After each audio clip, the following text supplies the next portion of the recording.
Who will oppose them. That's why they're at Gavin Newsom's press conference. That argument is to erase the distinction between citizen and non-citizen, and the reason you want to erase that distinction is because it is you who don't believe in the laws of this country.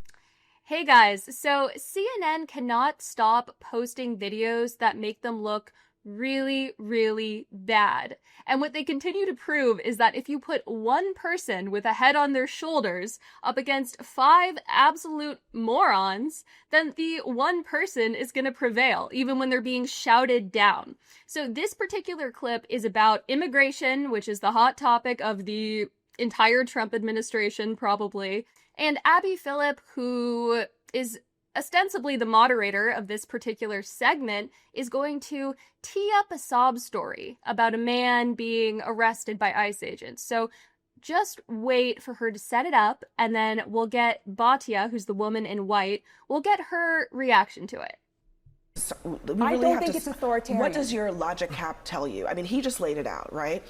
If they're going to go make an arrest of a guy who's delivering strawberries, selling strawberries on the street, why would the section commander of Border Patrol need to show up? With a couple Why of dozen would guys a with dozen or more agents need to First show of all, up there's at the exact moment outside of a museum in Los Angeles? Look, I'm going to just say it. I will say what they are saying is that this was coincidental, that they were just going about their duty. But I think people at home and those of us at the table have every right to say, is that really what was going on? I just object to the... You are absolutely right, Abby. People have a right to ask, what's going on?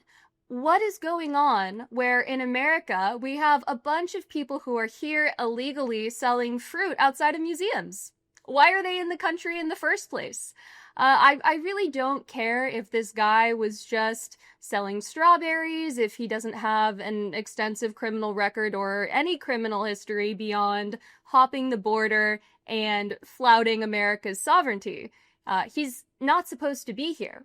We should deport him.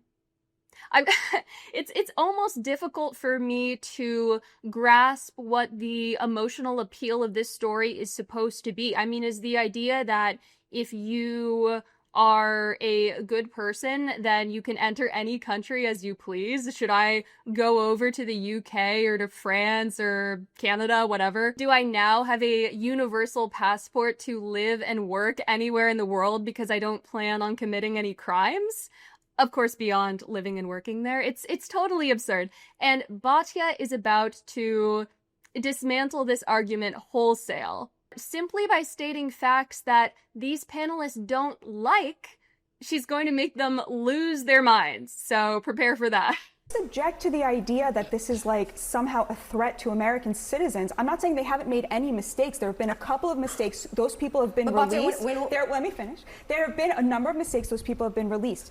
It is not a threat to you when there is a force charged with getting illegal alien criminals out of our country. That is not a threat to you. It is meant to intimidate people who will oppose them. That's why they're at Gavin Newsom's press conference. That argument is to erase the distinction between citizen and non-citizen, and the reason you want to erase that distinction is because it is you who don't believe in the laws of this country. When is it okay? The Democrats screwed up immigration. A disaster. What this reaction is, and what you were talking about, this snatching of women from their children, this showing up at courthouses where there are young children in their Sunday best because they're doing the right thing. They did not vote. The American people are decent. They're decent. The majority of Americans want every illegal alien deported, whether they are a criminal. They did not vote for people to be arrested, put in jail, and never heard from again. That was not a Donald Trump talking point. He never said the worst of the worst. He said again and again and again. He said they're going to get rid of every why don't we see white people being carted off? If that's what every American voted for, that's then right. Why are every... Okay, so let's do a quick recap.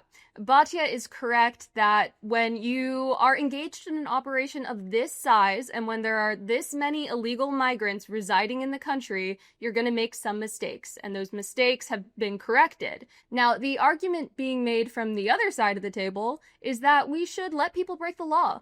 because enforcing the law is this slippery slope which is going to lead to some sort of totalitarian takeover of America.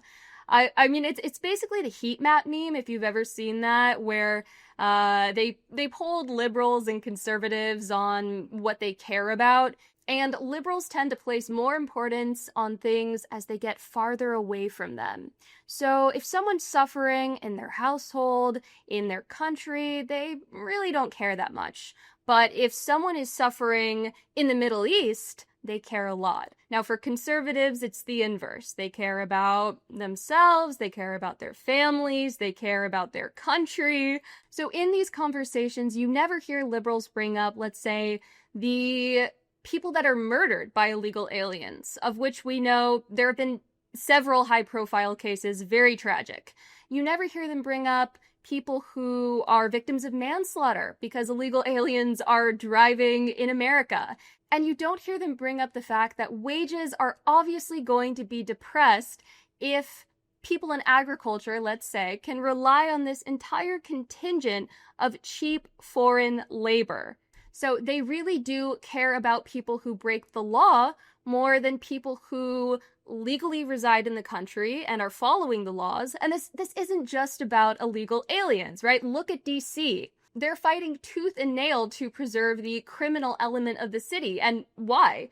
It's obviously terrible optics because the majority of people are going to look at that and say, why would I vote for someone that wants to ensure that my safety and the physical safety of my children is at risk?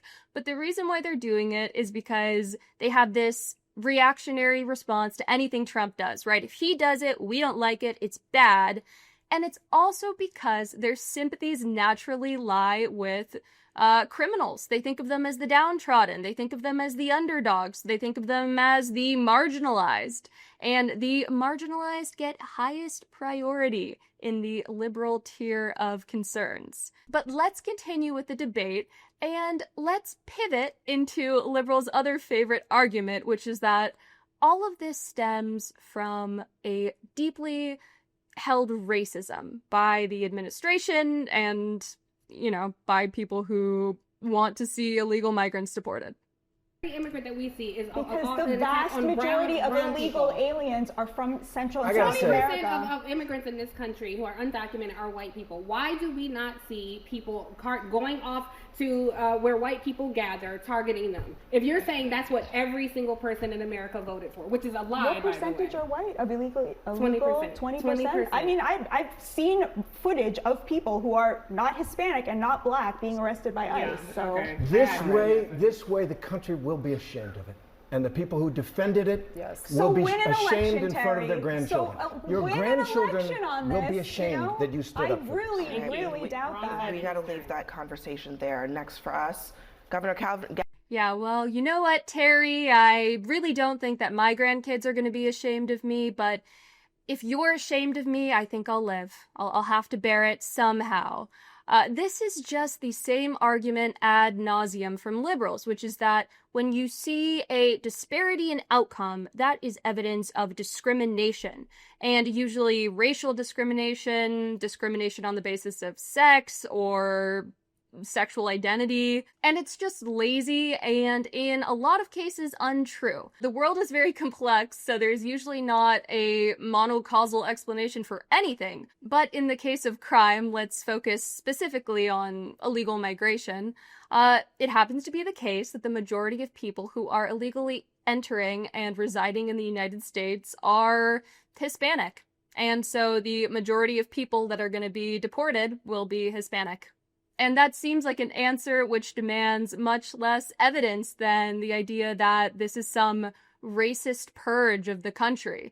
You will see a very similar formulation of this argument from everything from incarceration rates to outcomes on the SAT and ACT to average income by ethnicity, and it's total bunk. It's a total abdication of responsibility on the part of these individual actors who have certain capacities and are making certain decisions. But, you know, I really don't expect CNN to offer any sort of insightful analysis. Of course, they have their corporate sponsors, they have their viewers that they have to feed this garbage. And having a lot of illegal migrants here is also good for the Democrats. I mean, in the case of Gavin Newsom, why were so many illegal migrants at your rally that you guys felt scared?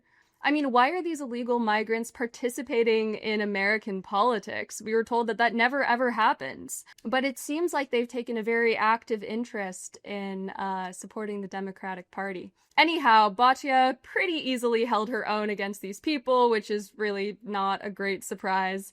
But let me know what you thought of the debate in the comment section below. Give this video a like, hit subscribe, and I'll see you in the next one.